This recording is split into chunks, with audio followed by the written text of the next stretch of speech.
Ever pondered why your toilet emits a strange groaning sound every time it's flushed? It's a common issue that can be both puzzling and annoying.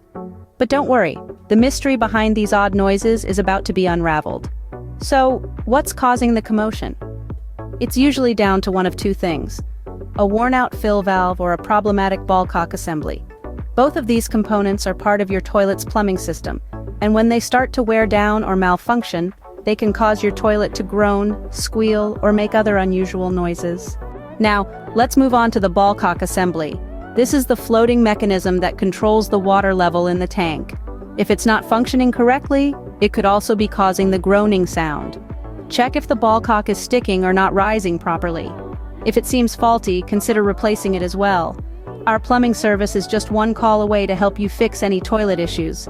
Please call us at 1-877-415-1123.